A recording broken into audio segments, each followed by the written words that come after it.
I can see where my brother, you know, get a little hot and focusing that energy at individuals or at sources that really didn't have the means to help him. You know, we all know who the money person is and where the money can come from, but you know, those that wanted to help didn't have the money to help. And those that could help, having the money, turned their back on our brother, man. So shit, I mean, I'll take it on the chin. You know, of course, if I had anything to give my brother, he know damn well he can get the shirt off my fucking back. As of 2008, JD is 15 years into his sentence of 29 years to life. Supporters are planning a free JD compilation to help raise legal funds as JD maintains his innocence and hopes for a new trial.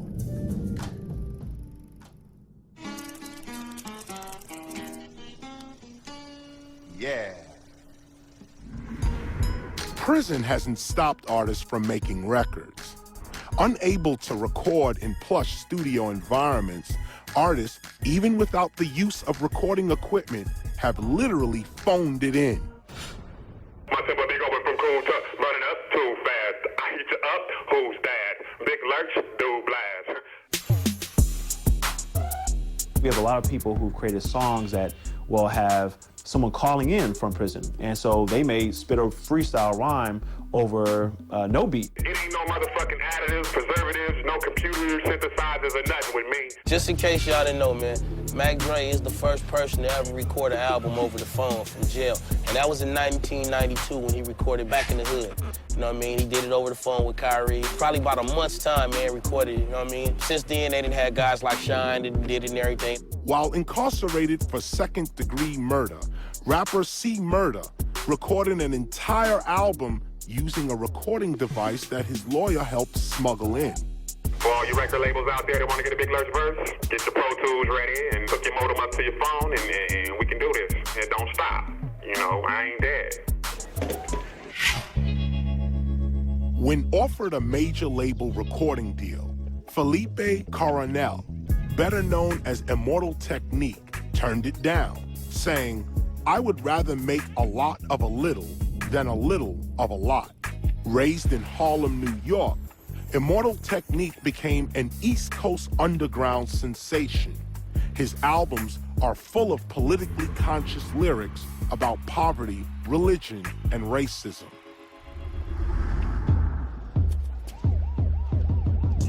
I started getting locked up when either I was fighting or I was doing graffiti, but I can remember being real young and having run-ins with the cops.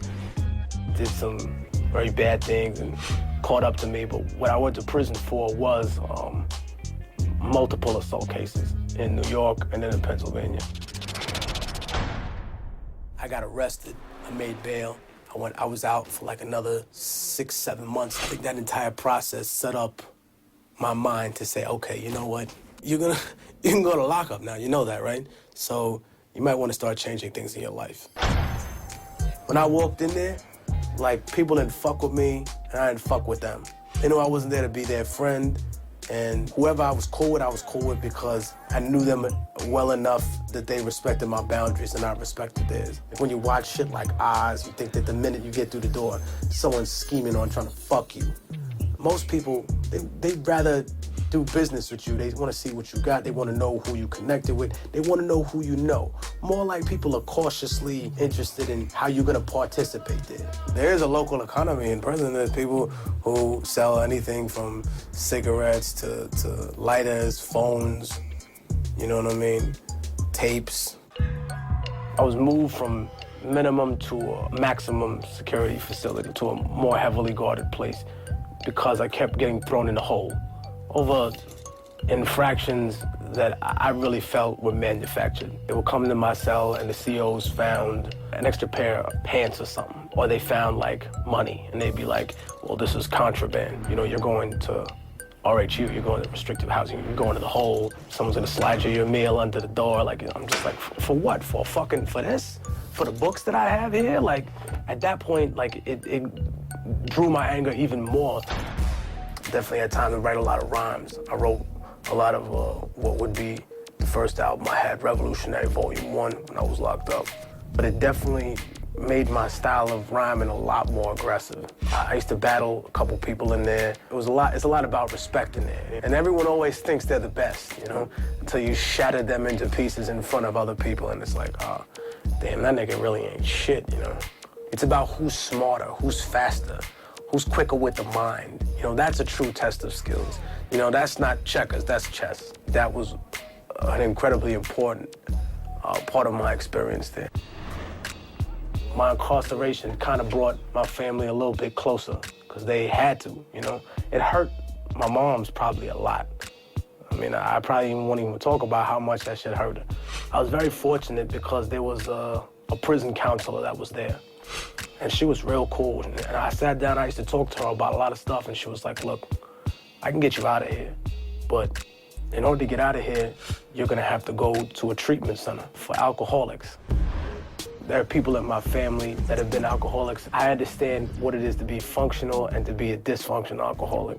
And while I was neither one of those things, and it was either 2 years or that, and I was like, hey, it sounds like a great idea. When I went over there, I think there was a beautiful way rather than a miserable way to end things, because I got out quicker and because I learned a lot about exactly how much drugs and alcohol affect our community from the other side of things. I've seen fiends all over Harlem, but here was real people trying to get their lives back together.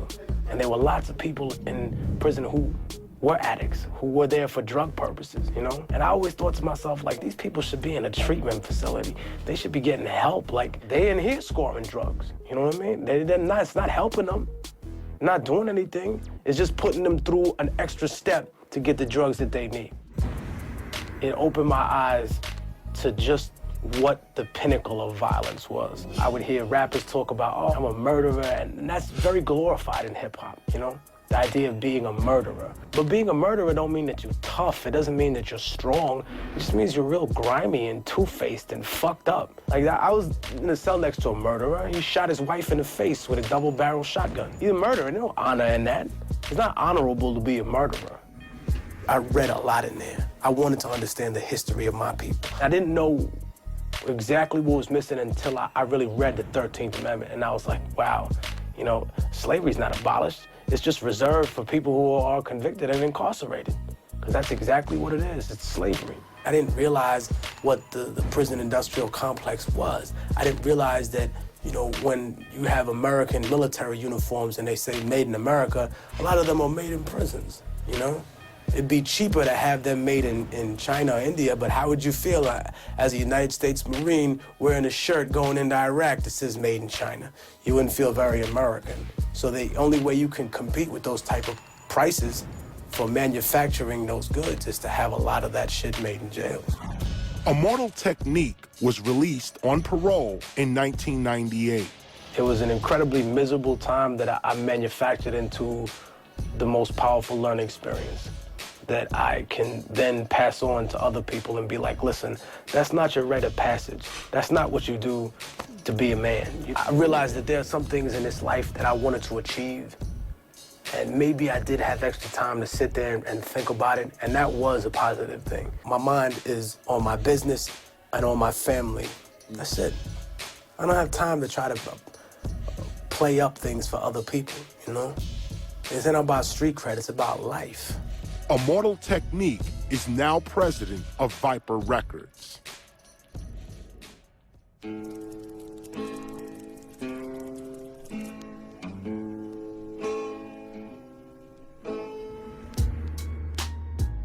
It's been said that when you're in prison, you find out who your real friends are.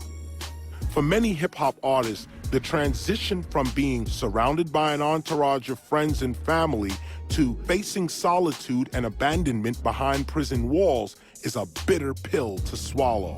Phone calls, letters, and the occasional visit become precious lifelines to the outside world. You know, if you get that mail every day, you know, you're excited, like, damn, man, look, it means everything. That's all you got. And that's when you learn your family is everything. That's when you really find out what a mother is worth, you feel me? Everybody don't have a mother. But damn, I could say that I probably would have been in a hell of a situation without my mother. My moms came up to visit me every now and then. I had my niggas come up and be like, oh yeah, what up, man, what's going on? When you getting out?